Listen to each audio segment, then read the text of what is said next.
Bueno, perfecto. Continuamos entonces con nuestra sesión número 3 de Building Chiller Summit organizado por ACR Latinoamérica. Quien les habla, Duván Chavera, soy el jefe editorial de la publicación y vamos a presentar entonces nuestra siguiente conferencia, el tema chiller magnético con refrigerante de bajo potencial de calentamiento global. Y esta presentación está a cargo del ingeniero Mario Maldonado Martínez. Él es el director nacional de aplicado para Daikin México. Antes de saludar al ingeniero y comenzar con la presentación, la recomendación de siempre, en la pestaña de Discuss que está al lado derecho de la pantalla, pueden escribir sus comentarios, hacer sus preguntas y las vamos a leer al final. Recuerden que siempre dejamos las preguntitas para el final de la sesión.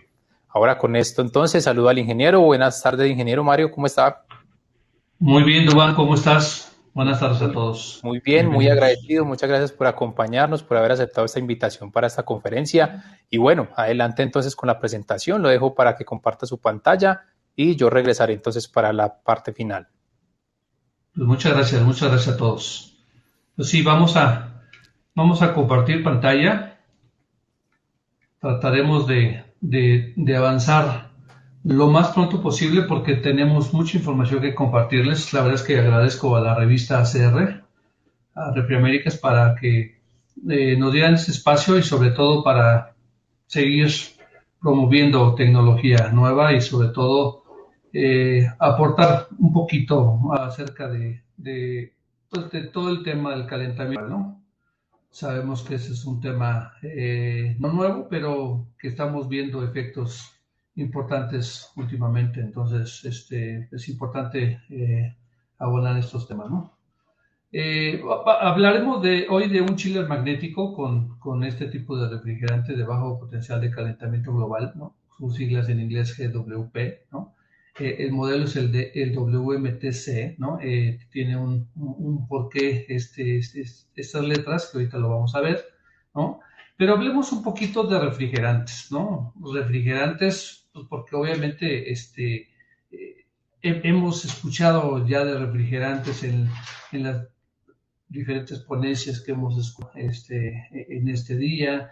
Creo que han ahondado más en cuanto a los temas de refrigerantes en la primera sesión, en la segunda sesión no tanto, pero bueno, acuérdense que el tema del calentamiento global es un tema actual, ¿no? Es un tema que hoy día estamos viendo sus efectos, ¿no? Muchos de estos refrigerantes, acuérdense que dependiendo de su presión de saturación, pues van a ser aplicados para aplicaciones de baja temperatura o de alta temperatura, ¿no? Esto nos va a dar o nos ha dado durante pues, mucho tiempo ya ciertos refrigerantes que se clasifican para las diferentes tecnologías o diferentes compresores, ¿no? Por ejemplo, 410 ya lleva un buen rato en compresores scroll, ¿no? 34 ha sido utilizado por mucho tiempo en compresores de tipo tornillo y en centrífugas el 134 también, ¿no? Pero empieza a haber ya nuevas alternativas con bajo potencial de calentamiento global, ¿no? El 32, está el 513, el R1234, el ZE y bueno, algunos otros, ¿no? Pero obviamente no todos los refrigerantes tienen un efecto directo y un efecto positivo, digámoslo así, ¿no? Por ejemplo, aquí en el R32 tiene un efecto similar al 410, lo cual lo hace, digamos, un sustituto ideal, ¿no? Pero para aplicaciones con compresor de tipo tornillo, tenemos, por ejemplo, el 513, que más o menos tiene una misma relación o un mismo comportamiento que el 134, pero hay otros refrigerantes que tienen un mejor performance, ¿no? Especialmente, por ejemplo, en sistemas enfriados por agua, pero no tanto con enfriados por aire, ¿no? Entonces, es por eso que muchos fabricantes ya hemos sacado, pues, diferentes opciones en cuanto a equipos con refrigerantes alternativos, ¿no?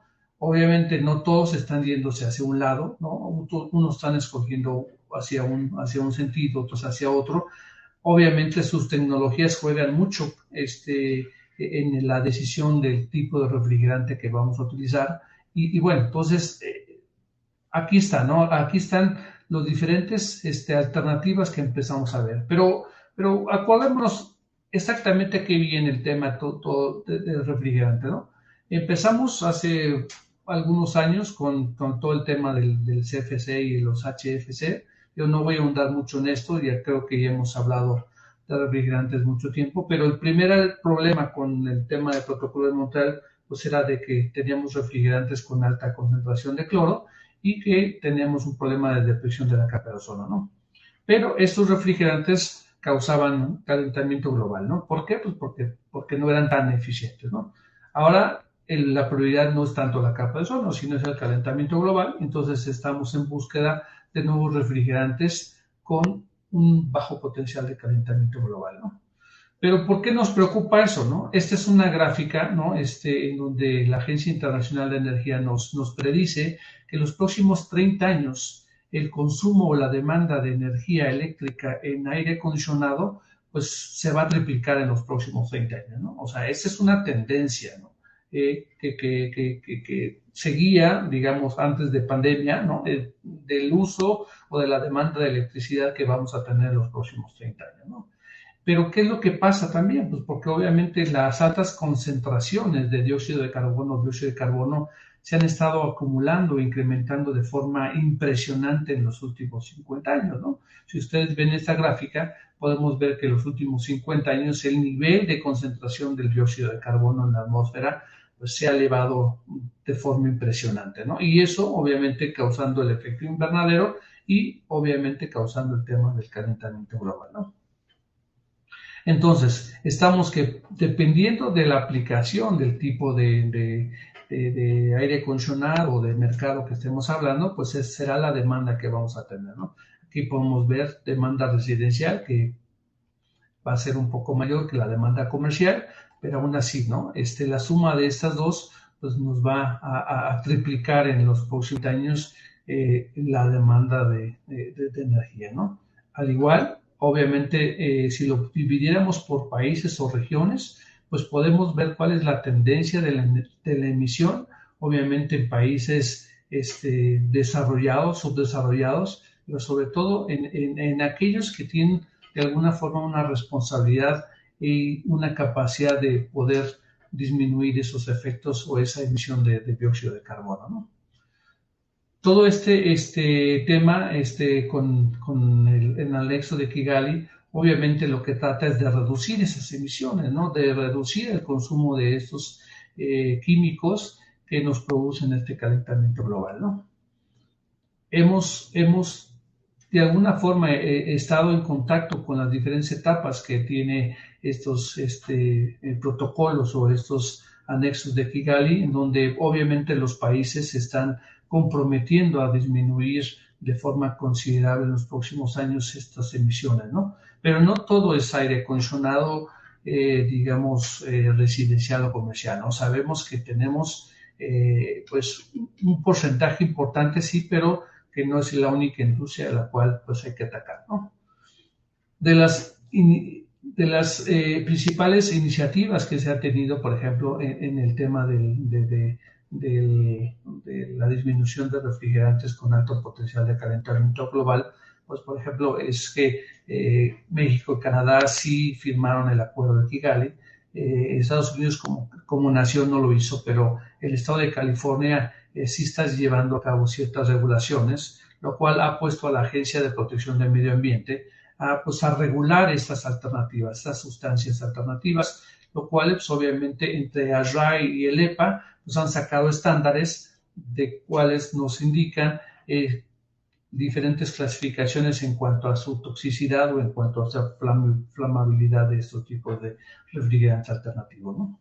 Y bueno, han empezado a surgir ya, obviamente, acuerdos entre fabricantes, entre el estado de California, en donde ya están empezando a poner fechas o se pusieron fechas en cuanto a esta enmienda de Kigali para la disminución o prohibición de ciertas sustancias, ¿no? Y aquí un pequeño resumen, que obviamente esto es antes de pandemia, no sé si van a flexibilizar este tema de la emisión o del uso de refrigerantes directos en ciertos equipos, ¿no? Por ejemplo, en chillers, ¿no? Que ese es el tema de hoy, de que estamos viendo hoy día, ¿no?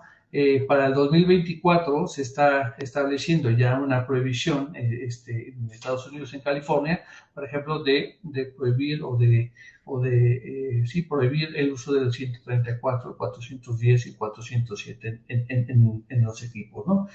Obviamente, todos los fabricantes, es por eso que estamos buscando alternativas en cuanto a refrigerantes, ¿no? En cuanto a flamabilidad y toxicidad, pues obviamente entre el EPA y el RAE pues han clasificado estos refrigerantes con un A2L, A1, B1, B2L, etcétera, ¿no? Y aquí pueden ustedes más o menos ubicar los refrigerantes que conocemos en estas diferentes clasificaciones, ¿no? Pero, ¿cuáles son los refrigerantes alternativos y en dónde se ubican, ¿no? Pues aquí podemos ver ya el R32, que está ubicado en un A2L, ¿no? En términos de que no es tóxico, pero es un poco flamable. El 134, que también está en esta parte de A1, su alternativa, que es el 1, 2, 3, 4 YF o el ZE, pues lo tenemos también clasificado como a un A2L, etcétera, ¿no? Entonces aquí pueden ver las diferentes alternativas que tenemos, ¿no? Y obviamente no todo es nada más la clasificación, sino qué efecto tiene estos tipos de refrigerantes en los diferentes equipos, ¿no? Por ejemplo, los sustitutos de chillers centrífugos de baja presión, por ejemplo, ¿no? Que es el 123 y el refrigerante alternativo o uno de los refrigerantes alternativos es el 1233ZD, ¿no?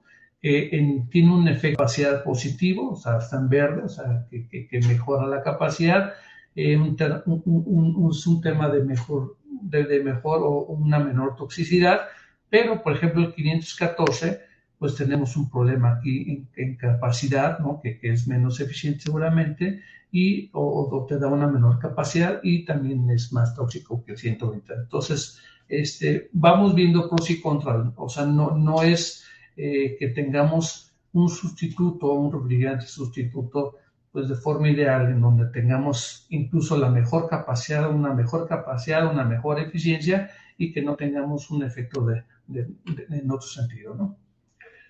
¿Cuáles son los refrigerantes alternativos con el 134? Por ejemplo, tenemos el 513, ¿no? El 515, ¿no? O el 1, 2, 3, 4 YF, ¿no? Que tenemos obviamente efectos negativos en cuanto a eficiencia o en capacidad. Aquí pueden ver un poquito acerca del efecto que tiene, ¿no? Y sobre todo, no es que todos los refrigerantes tengan un GWP o un factor GWP pues de cero, ¿no? O sea, obviamente sí mejor que el 134 que tiene un 1300 de factor de GWP, pero el 513 tiene 572, o sea, tiene menos de la mitad. El 1, 2, 3, 4 y el F, ZE, pues tienen un GWP de 1, ¿no? O sea, obviamente, pues todo esto, como lo dijeron hace poco en una conferencia de hoy día, pues va a depender de la tecnología que cada fabricante tenga, ¿no? Entonces, como resumen, aquí hablando del tema de refrigerantes, pues obviamente estos códigos de construcción, estas normatividades, el EPA y el RAE, nos han dado clasificaciones o diferentes clasificaciones a los refrigerantes, ¿no? Hemos encontrado algunos reemplazos del 134, que es uno de los refrigerantes más utilizados en chillers, ¿no? Como el 515, el 1234ZE, etcétera, ¿no? Entonces, pues obviamente se están siendo aplicados para equipos de nueva generación, ¿no? Tenemos obviamente equipos centrífugos de presión negativa, cuyo refrigerante alternativo es el 1233ZD, ¿no? Que está disponible hoy día y es una solución a largo plazo, y el refrigerante uno de los refrigerantes que se ven que son el sustituto, digamos, ideal para el 410, pues es el refrigerante 32 que han estado adoptando algunos otros fabricantes, ¿no? Pero yo creo que no todo es el GWP, o sea, no pensemos que el seleccionar un equipo o el tener un equipo con un refrigerante con un GWP bajo, ¿no? Pues nos va a el tema de las emisiones, ¿no? O sea, no es el responsable único de las emisiones ni del efectos del calentamiento global. Eso hay que tenerlo muy claro, ¿no? O sea, si hay un efecto directo del químico como tal, ¿no? ¿Por qué? Pues porque hay una consecuencia, es un tema directo, ¿no? Pero también hay un efecto indirecto de la energía utilizada por este equipo que tiene este refrigerante para poder, obviamente, tener una mejor eficiencia o una mejor performance, ¿no? A todo esto se llama un rendimiento climático del ciclo de vida, ¿no? Y que esto obviamente es el conjunto de estas dos partes, ¿no? El efecto directo del refrigerante como tal, ¿no? Y el efecto indirecto de la energía utilizada, ¿no? Es importante, por ejemplo, este rendimiento climático del ciclo de vida, que están sus siglas en inglés, ¿no? Es importante que nosotros estemos muy conscientes, ¿no? Que la mayor parte del impacto climático en lo que nos compete a nosotros, que es HVAC, ¿no? Es la generación de la energía eléctrica durante la vida útil del equipo, ¿no? O sea, qué tan eficiente es nuestro equipo, qué tanto combustible o qué tanta generación de CO2 tenemos al generar esa energía eléctrica que utilizamos para echar a andar este equipo, ¿no? O sea, para hacer trabajar este equipo, ¿no? O sea, un refrigerante con un menor GWP, o sea, o potencial de calentamiento global, pero con una menor eficiencia, ¿no? Podría crear incluso un mayor calentamiento global. O sea, repito, o sea, no solo es el tema del GWP, sino es el tema de tener o aplicarlo con un equipo de muy alta eficiencia, ¿no? Y bueno, y para esto es la propuesta de este chiller que hoy día les traemos como propuesta tecnológica, ¿no? Es un WMTC, ¿no? Que es un equipo enfriado por agua con rodamientos magnéticos, ¿no? Estuvimos escuchando en el primer evento que tuvimos del debate que se tuvieron acerca de que esta tecnología pues ha sido bien aceptada en el mercado como tal, ¿no? Y hablemos también de este equipo de dos etapas, ¿no? Que tiene un compresor de dos etapas, ¿no? Entonces, este es, digamos, el chiller que estamos proponiendo como alternativa.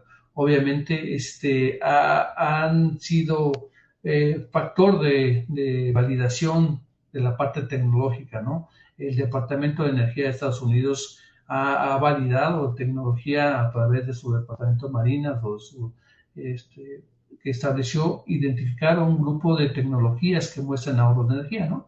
Y este grupo, resumen tecnológico que la mayoría da es que los impulsores de rodamiento magnético, pues le están dando una alta eficiencia, ¿no? También el Departamento de Administración de Edificios, ¿no? Que siempre está encaminado a tener una mayor eficiencia con menor costo, ¿no? Determinó que el uso de esta tecnología nos puede dar ahorros hasta de un 42% o más del 42% y con un retorno de inversión hasta menor de 5 años, ¿no? Tener la flexibilidad en este tipo de productos, de sistemas, de tener incluso un menor peso, ruido, tamaño, que permiten que obviamente sean ideales para el mercado de reemplazo que se tiene allá, ¿no? En estas partes de la presentación vienen algunos links que posteriormente, si quieren, se los comparto para que ustedes puedan estudiar o ver el análisis que se hizo por este lado, ¿no? Y en cuanto al diseño, hablar de dos etapas de compresión, también es un estudio que se hace en esta parte, ¿no? Pues obviamente mejora el ciclo de refrigeración, ¿no? Ahí está el link, es muy extenso todo el estudio, ¿no? Etapas de compresión, hay dos formas de hacerla lineal o en serie, ¿no? A través en un solo sentido o a través de succión opuesta, que es algo que les vamos a presentar en este momento, ¿no? Entonces, todos estos links que en su momento les podemos compartir, pues podrán reforzar toda la información que les estoy compartiendo, ¿no? Pero bueno, entonces tenemos un equipo, ¿no? De alta eficiencia, ¿no? Por ser magnético, y ahorita le explicamos en este tema cómo aporta la parte de los rodamientos magnéticos, ¿no? Un equipo amigable con el medio ambiente, obviamente es una tecnología confiable, estable, ¿no? que tiene fácil mantenimiento, ¿no? Retorno de inversión. Obviamente, yo siempre he dicho a todos, ¿no? Sobre todo los que nos dedicamos a ventas o a los sistemas, que no podemos nosotros convencer a un cliente final o a un usuario o a un ingeniero si no tenemos obviamente un estudio de retorno de inversión pues que valide que esta tecnología es la mejor opción a aplicar, ¿no? Y bueno, hablemos de rodamientos magnéticos. Digo, no me quiero meter con mucho detalle a esta parte, ¿no? El rodamiento magnético, la verdad es que ha sido pues uno de los más grandes aplicaciones, o no digo descubrimientos, porque la parte del magnetismo ya tiene mucho tiempo aplicada en el mundo, pero sí aplicada en un rotor, en un compresor, para un chiller. La verdad es que pues tiene relativamente poco, ¿no? Comparado con la historia o con el tiempo que tenemos chillers en el mercado, ¿no? Obviamente nos da una mejora en la eficiencia por la baja pérdida en cuanto a la transferencia de calor, ¿no? Tenemos ajustes más digamos, ligados o con menor tolerancia, lo cual nos da un mejor performance, una menor pérdida, ¿no? Tenemos obviamente una mejora por pérdida de fricción, ya que no tenemos fricción, ¿no? Y obviamente, pues todo esto nos va a dar una combinación de eficiencia entre el 2 y el 5% más eficiente, ¿no?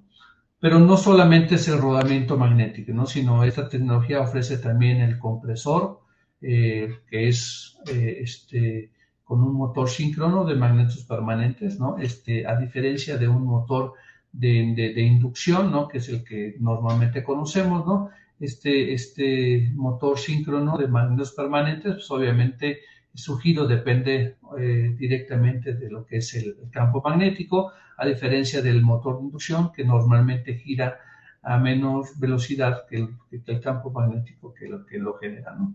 Obviamente este tipo de motores, ¿no? que son parte de esta misma tecnología, pues necesita un variador de frecuencia para poder funcionar, o sea que no habría el tema de tener un motor de magnetos permanentes sin un variador de frecuencia, ¿no? Lo cual, pues obviamente nos mejora, ¿no? Su eficiencia, ¿no? Un motor de magnetos permanentes nos puede dar a diferentes velocidades una muy alta eficiencia a diferencia de un motor de inducción, ¿no? Esta tecnología de doble succión, de doble ala de succión de refrigerante, pues obviamente también nos da una mejora en la eficiencia, ya que tenemos una doble compresión en este caso, ¿no? Incluso los álabes que son regulados de forma independiente, pues también nos dan una mejora en la eficiencia hasta de un 8%, ¿no? El variador de frecuencia, que ya lo comenté, que es parte de esta tecnología, ¿no? Que es el que nos va a dar, obviamente, toda la eficiencia cuando estemos hablando de carga parcial de un chiller, ¿no? Pues nos mejora considerablemente el performance del equipo, ¿no? Con el variador de frecuencia, ¿no? ¿Y por qué? Pues porque, digo, ya sabemos, ¿no? Obviamente, el consumo del compresor, ¿no? va directamente proporcional a la parte del flujo y las RPMs, lo cual pues obviamente conforme nosotros vayamos trabajando a cargas parciales, pues nos va a dar una mayor ahorro, ¿no? Yo también he comentado por varias veces cuando tenemos una aplicación de un equipo o de un chiller trabajando, no sé, para proceso al 100% de carga todo el tiempo, bueno, pues a lo mejor un variador de frecuencia no es la mejor solución que podamos tener, ¿no? Pero si tenemos, como ya lo mencionaron antes, un factor de diversidad, tenemos diferentes cargas parciales, tenemos un perfil de carga de nuestro proyecto, de nuestro edificio, que nos permiten el uso de un variador de frecuencia, pues obviamente el mayor beneficio lo vamos a tener, ¿no? Esta tecnología también habla o tiene un evaporador foam film, que es, ya lo describieron hace rato, es de película, en donde tenemos incluso un menor consumo de refrigerante, ¿no? Tenemos esta tecnología nos da una mayor área de transferencia de calor y sobre todo una mejor eficiencia, ¿no? mejoramos de forma muy considerable la eficiencia. También tenemos de forma considerable un ahorro en el tema de carga de refrigerante, ¿no? Podemos utilizar hasta 30-50% menos refrigerante de un equipo con este tipo de evaporador que es de tipo Falling Field, ¿no? Tenemos también un economizador, un tanque de expansión, un flash tank, que nos va a servir obviamente para poder maximizar nuestro circuito de refrigeración. ¿Qué nos hace el economizador? Pues obviamente nos va a incrementar, ¿no? La capacidad de enfriamiento y tener una disminución en el consumo eléctrico, lo cual estos dos factores pues, nos van a hacer que nos eleve la eficiencia, ¿no? Entonces, en resumen, tenemos por un lado rodamientos magnéticos que nos dan obviamente una mejor eficiencia, ¿no? El uso de aceite mezclado en la parte del refrigerante, bueno, pues ya sabemos todo el beneficio que tiene, ¿no? El uso de un motor de magnetos permanentes nos da obviamente también una mejora en eficiencia. El evaporador foam film, el variador de frecuencia, ¿no? Y bueno, pues aunado a esto tenemos esta doble etapa de compresión, ¿no? Esta doble etapa de compresión que me va a hacer que parte del refrigerante que no se alcanza digamos, a evaporar o a distribuir en el elemento de expansión, regresa a lo que es el compresor para darle una segunda etapa y poder mejorar nuestro ciclo y nuestro efecto de refrigeración en el compresor, ¿no? Aquí podemos ver un corte esquemático de estas dos etapas, ¿no? Esta tecnología es de doble succión, de forma, digamos, es axial, pero dividimos la carga del compresor, ¿no? Mejorando obviamente el desempeño del mismo. Estas dos etapas de succión son orientadas de forma opuesta, de forma que pues balanceamos este trabajo de succión que tenemos en el compresor, ¿no? Tenemos diseño de impulsores opuestos, también reduce y balancea estas fuerzas axiales, como ya lo comenté, aunado a un diseño de 3D del impulsor, ¿no? Entonces, en general, tenemos estos equipos, ¿no? Con rodamientos cojinetes magnéticos, el motor síncrono de magnetos permanentes, ¿no? El doble ala de succión de refrigerante, el variador de frecuencia como parte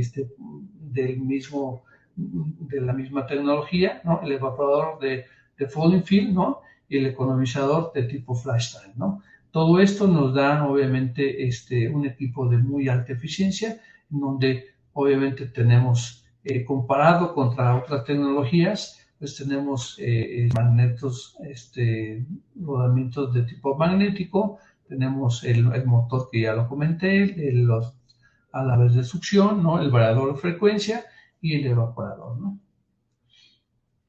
Comparado con algunos otros fabricantes en cuanto a su eficiencia que se puede presentar en ciertas capacidades, podemos ver aquí algunas publicaciones basadas en condiciones ARI, ¿no? Obviamente hay un efecto del tamaño físico del equipo, ¿no? Porque obviamente se utiliza pues doble etapa de succión, se utiliza otro tipo de refrigerante, etcétera. Entonces podemos ver aquí la compatibilidad entre un equipo y otro para pues, determinar en este caso algunas diferencias o semejanzas, ¿no? La tecnología del compresor magnético, la verdad es que ha sido confiable desde que salió, desde que nació en el 2003, ¿no? Ya se tienen prácticamente dos generaciones de tipo de compresores magnéticos, ¿no? Ya digamos, en desarrollo y sobre todo ya en aplicaciones con nuevos refrigerantes, ¿no? Entonces, esta es una tecnología, la verdad es que ha estado, pues vigente y confiable y ha sido una tecnología que la verdad que ha sido aceptada de buena manera en prácticamente todo el mercado, ¿no?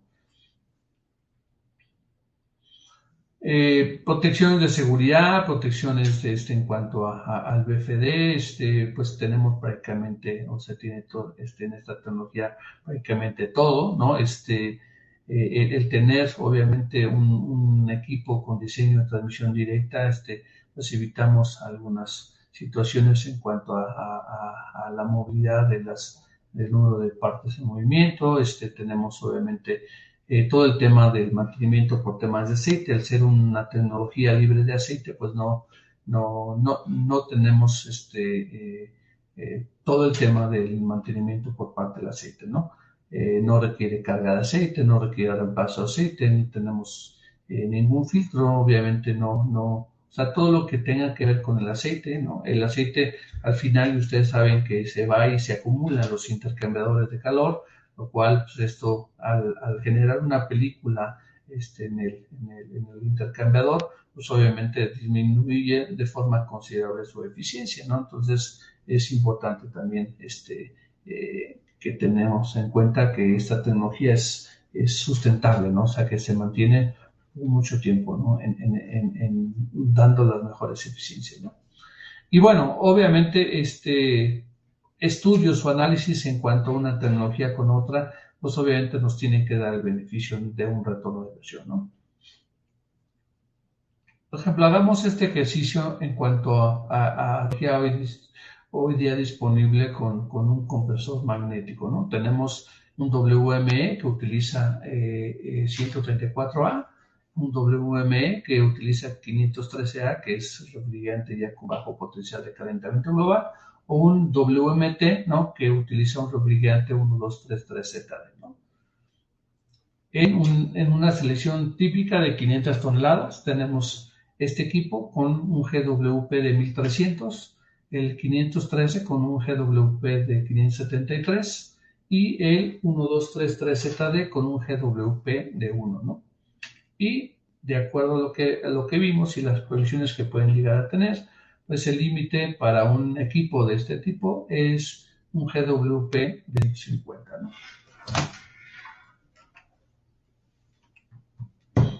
Tenemos estas eficiencias, ¿no? Comparadas, son selecciones típicas, ¿no? Un full load de 0.54 para el chiller de 134A y con un IPLB de 0.32, o con el 513 con una un poco menor eficiencia de 0.55 y 0.33 en kilowatts por tonelada, ¿no? Y tenemos el 1233 con 0.5 y con un IPLB de 0.28, ¿no? Kilowatts por tonelada, ¿no? Si nosotros tenemos una diferencia entre el chiller con 513 y con el 1233ZD, tenemos una diferencia de 0.05 kilowatts por tonelada, ¿no? Confirmamos, 0.28 contra 0.33. En IPLB tenemos 0.05 kilowatts por tonelada, ¿no? Para yo poder medir o calcular el efecto que tiene este 0.05 kilowatts por tonelada, pues obviamente lo voy a hacer no multiplicándolo por la capacidad de 500 toneladas, sino tengo que también multiplicarlo por su correspondiente capacidad basado en las mismas condiciones del cálculo de IPLB, ¿no? O sea, si yo calculo que el 1% de mi tiempo trabaja al 100% de carga, o sea, 500 toneladas, y esto lo voy sumando con respecto a las diferentes porcentajes de carga, pues obviamente me va a dar 290 toneladas, que es la capacidad, digamos, promedio, basado en el cálculo y la misma fórmula del IPLB, ¿no? Entonces, si yo multiplico 290 toneladas por esta diferencia de eficiencia, pues me va a dar 14.5 kilowatts, ¿no? Si yo tengo una operación anual de este chiller de 8,000 horas, ¿no? Y 8,000 horas los multiplico por estas 14.5 kilowatts, pues me va a dar 116,000 kilowatts hora al año de consumo eléctrico, ¿no? Si yo multiplico este consumo eléctrico por 10 centavos de dólar, ¿no? Pues voy a tener un ahorro anual, si es que hablo del equipo de más baja eficiencia, de $11,600, ¿no? Y el ahorro a 5 años, que normalmente es cuando te piden siempre un dato contundente o un dato que muchos financieros, ¿no? Lo quieren ver. ¿Cuál es mi ahorro a 5 años? Bueno, pues van a ser $58,000, ¿no? Si nosotros todas hacemos un análisis de forma directa, ¿no? Con el costo tentativo que puede tener cada uno de estos equipos a estas eficiencias, bueno, pues vamos a tener que, por ejemplo, el equipo base, ¿no? Con 134, tiene una precio lista de $638,000, el otro tiene 710 y el último tiene 838. Obviamente si hay una diferencia de precio, digo, porque las tecnologías, pues así es, ¿no? Hay diferencia de precio en la parte tecnológica, pero podemos ver, ¿no? La diferencia neta de $57,000 entre el 1233ZD y el 134, o tener $36,000 de diferencia entre el 1233ZD contra el 513, ¿no? De $36,000, ¿no? Y esto me va a dar un retorno de inversión o un cálculo directo de retorno de inversión de 3.1 años, ¿no? Entonces, ese es el efecto que pudiéramos tener en cuanto a la parte del uso de una tecnología, ¿no? Que obviamente aplica un refrigerante que tiene un beneficio en cuanto a su desempeño, que tiene un mejor desempeño, tiene una mejor eficiencia, pero también, obviamente, que es una tecnología que tiene un costo mayor, pero que a la larga podemos tener ahorros considerables, ¿no? Si un equipo chiller en cualquier aplicación pudiéramos hablar de tener 15 años de vida útil o 20 años de vida útil, bueno, pues 3 de estos 15 años, que es una quinta parte, ¿no? Pues es cuando recuperamos la inversión, pero tenemos 4/5 partes de esta vida útil, pues teniendo ahorros considerables, como ya lo comenté, de $58,000, no, perdón, de $11,600 anuales, ¿no? Entonces, es importante, además de los temas de mantenimiento que pueda llegar a tener, ¿no?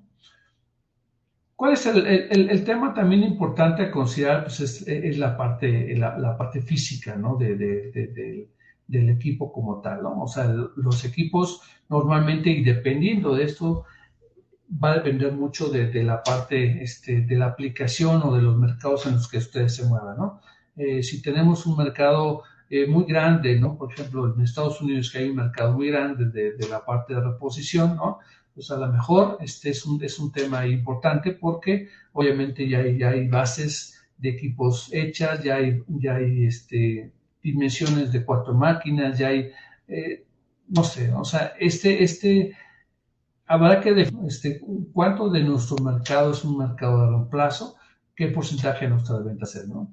Las dimensiones del chiller, pues obviamente son críticas, ¿no? Pasa o no a través de una puerta, cabe o no en una base de un chiller existente, etcétera, etcétera, ¿no? Entonces, incluso también en temas de mantenimiento, ¿no? Tenemos obviamente costos de mantenimientos que pudiesen obviamente tener un impacto negativo o positivo, ¿no? Si estamos hablando de un equipo, digo, ahorita estamos comparando 3 unidades magnéticas que nos llevan aceite, ¿no?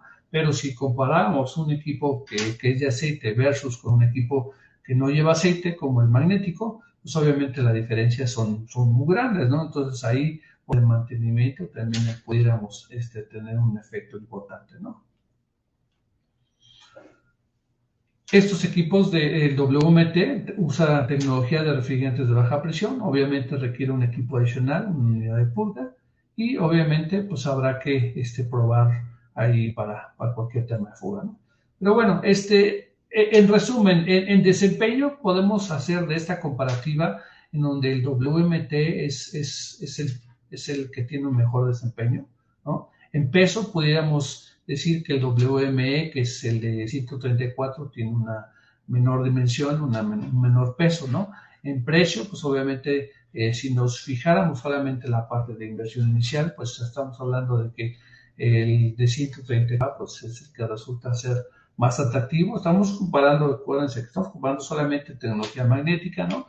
La parte de mantenimiento también podemos decir que es una parte ahí donde podemos tener un primer lugar en cuanto a las de 134 y el 513, ¿no? Y en la parte de ecología, pues hablar del efecto del uso de un refrigerante de bajo potencial de calentamiento global, pues obviamente el 1233ZD pues es el que tiene un menor efecto, ¿no? Entonces, ¿cuál de los tres es el que gana? ¿Cuál es el de los tres que es el que es el de la mejor aplicación? Pues esto va a depender, ¿no? Va a depender exactamente de lo que nosotros estemos buscando, de a lo cual nos estemos enfrentando y sobre todo de qué es lo que el cliente final desea, ¿no? Si es que quiere el cliente final una inversión a largo plazo, bueno, pues obviamente el equipo que le dé un desempeño a largo plazo, pues ese va a ser su prioridad seguramente, ¿no? Si es alguien que se dedica no sé, a construir edificios y a venderlos, bueno, pues a lo mejor lo que él busca es inversión inicial baja, ¿no? Donde realmente él no busca un equipo de una muy alta eficiencia, al fin y al cabo él no se va a quedar con los costos de operación, bueno, pues posiblemente su decisión sea otra, ¿no? Entonces, va a depender qué es lo que esté buscando, ¿no? Pero ¿cuál sería la estrategia para ganar en este sentido, ¿no? Pues de entrada es seleccionar el chiller correcto, ¿no? Ya hemos escuchado, ¿no? Al ingeniero Camilo, cómo seleccionar del chiller de forma correcta, ¿no? Obviamente tenemos que estar muy conscientes y muy claros de cuáles son las condiciones reales que tiene un proyecto, ¿no? Muchas veces queremos nosotros como fabricantes vender el equipo exactamente el mismo tamaño del cual estamos queriendo reemplazar, ¿no? No necesariamente es así, ¿no? Necesitamos buscar exactamente cuál es la mejor aplicación y cuál es el mejor o la mejor capacidad que podemos tener en este equipo, ¿no? Seleccionar el equipo correcto de las diferentes alternativas que podamos tener, ¿no?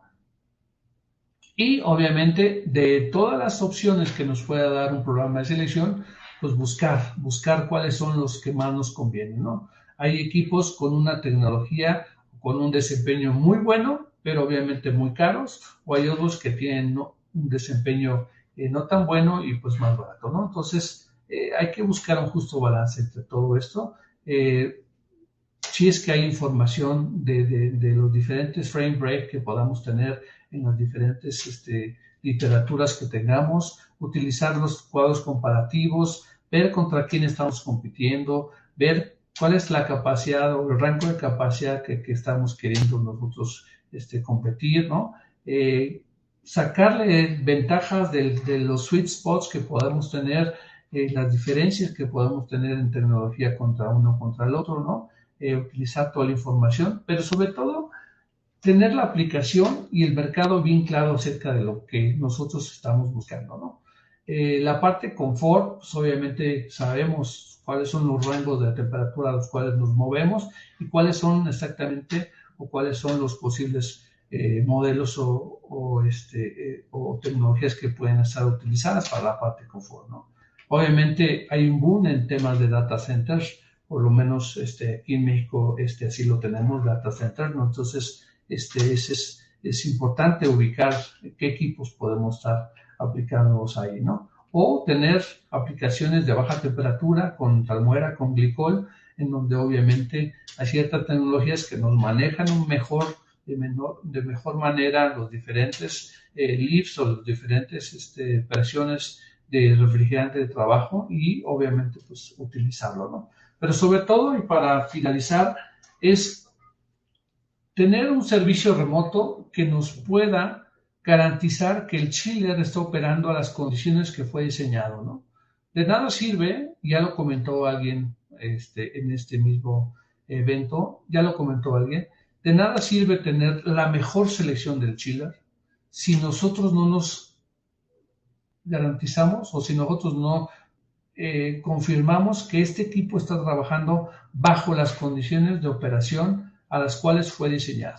De nada sirve que yo pueda proponer un equipo con, voy a inventar, 75 Fahrenheit de temperatura de agua de condensados, si mi torre nunca me las va a dar, ¿me explico? O sea, Si mi torre está sucia y mi torre lo más bajo que tengo son 78 grados o 80 grados, pues obviamente el equipo no va a dar las condiciones de operación que yo dije que tenía desde el momento que hicimos selección, hicimos la propuesta técnica, desde el momento que nos firmaron ingeniería, desde el momento que nos autorizaron incluso el retorno de inversión, ¿no? ¿Por qué? Pues porque obviamente no está trabajando bajo las condiciones de operación, ¿no? Entonces, tener un sistema de servicio remoto en donde nos compruebe que el equipo trabaja de la manera la cual fue diseñada, pues obviamente esto nos va a dar una garantía de que el equipo esté dando el desempeño que estamos buscando, ¿no? Pues bueno, con esto termino mi presentación. No sé si me fui muy rápido, la verdad es que era mucha información que tenía que compartirles. Espero que les haya pues quedado un poco claro acerca del mensaje que queríamos mandarle como Daikin. Ahí están mis datos, ese es mi correo electrónico, ¿no? Y obviamente también otro correo electrónico, pueden mandar cualquier pregunta, post evento o cualquier tema, pues estamos a su orden, ¿no? Con esto termino, muchas gracias. Gracias, ingeniero Mario, muchas gracias por la presentación. Ahí entonces ven los correos, ambos correos, y de pronto el ingeniero puede regresar para su correo personal, para que la gente que no alcanzó ahí a copiarlo lo tenga ahí a la mano.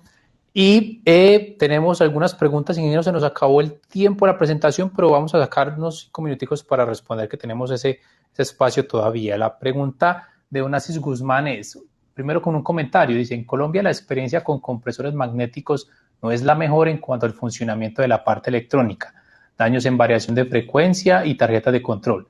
Al parecer, de acuerdo a mi punto de vista, la selección a carga parcial no es la mejor. ¿Cuál es el criterio de selección más indicado para selección en cuanto a cantidad de compresores?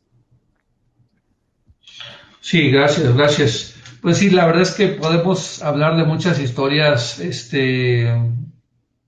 positivas, ¿no? Yo creo que de este lado o del mismo lado, ¿no? Yo creo que todos los mercados tienen diferentes, digamos, situaciones, ¿no?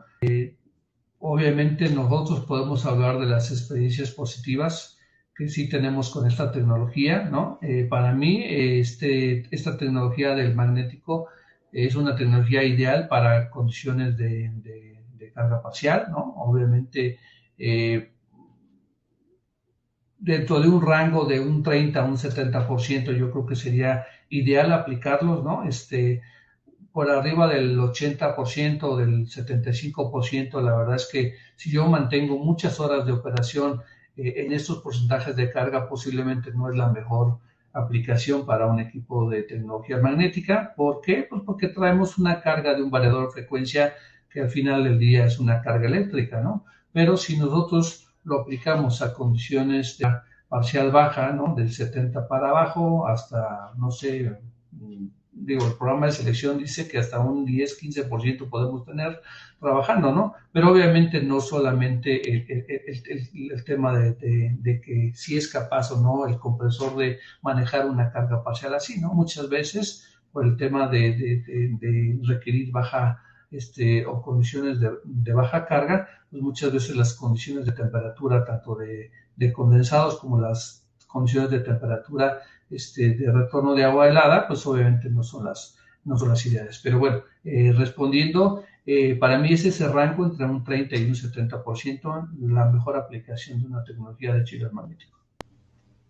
Bien, ingeniero Mario, nos quedan 2 minuticos. Le voy a compartir 2 preguntas para que respondamos ahí brevemente. Si de pronto la gente quiere una respuesta más amplia, pues ahí está el boot de Daikin o el correo electrónico para que correcto, sí. Por correo electrónico podemos ampliar cualquier pregunta, bueno, más bien resolver cualquier duda que haya o incluso compartir información. Exacto. Jesús Vladimir Espinosa dice, ¿qué pasa con el compresor magnético cuando se va a la energía eléctrica?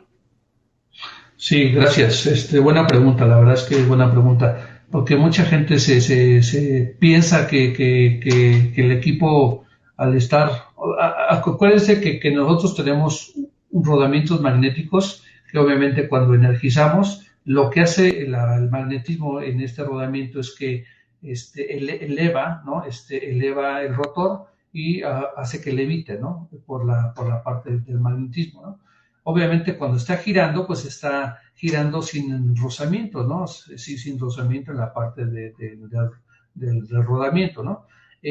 Toda la tecnología de la parte magnética tiene capacitores que son como baterías de almacenamiento de energía, ¿no? Si se va la energía eléctrica, se utiliza esa energía del capacitor para poder desacelerar de forma suave, pero de forma seria, el compresor, y esto hace que después, al finalizar del giro, del movimiento que tenga este rotor, pues descansa en el cojinete sin tener un daño alguno, ¿no? Entonces, tenemos capacitores que nos alimentarán de energía para desacelerar el rotor cuando esté en funcionamiento y tengamos una falla eléctrica, ¿no?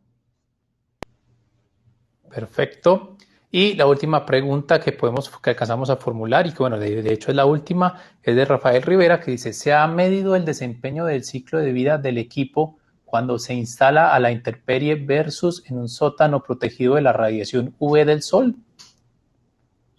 Bueno, la tecnología magnética que nosotros tenemos hoy día obviamente es un equipo que tiene que ir para interiores, en un cuarto de máquina, ¿no? Normalmente se recomienda como parte del pues, un buen uso de una buena instalación, e incluso tener parcialmente climatizado ese cuarto de máquinas, de tal forma que toda la parte de electrónica, que seguramente es algo que puede estar pasando para nuestro amigo de Colombia que tenía o tuvo una mala experiencia con el magnético, es que sí, la parte de la electrónica puede llegar a ser un poco, digamos, delicada si es que no se tiene una climatización en el cuarto de máquina, ¿no? Pero bueno, para aplicación de intemperie, realmente no. Nuestra oferta es inflados por agua para aplicación e instalación de interiores. Ahí está muy claro entonces la respuesta para Rafael. Juan Manuel dice: extraordinaria presentación. Saludos, Mario. Tenemos ya varias felicitaciones. Pues, ingeniero, de nuestra parte, muchísimas gracias por habernos acompañado. Felicitaciones por todo lo que nos ha presentado y por esta conferencia. Y bueno, muchas gracias. Esperamos contar con usted nuevamente en otra oportunidad. Con todo gusto. Muchas gracias a todos y buen fin de semana. Claro que sí. Y recuerden que de todas maneras ahí también está el stand de Daiki por si desean hacer alguna consulta adicional. En solo 7 minuticos vamos a pasar a la última sesión de la tarde con el tema Chillers Heat Recovery Caldera COP y por qué solo uno. Estará a cargo del ingeniero Pedro Machain, que nos acompañó en el panel y quien es el CEO de EcoChillers. Entonces, los esperamos solamente en 7 minuticos con la última sesión de la tarde. Muchas gracias a todos. Ya nos vemos. Hasta luego. Bye.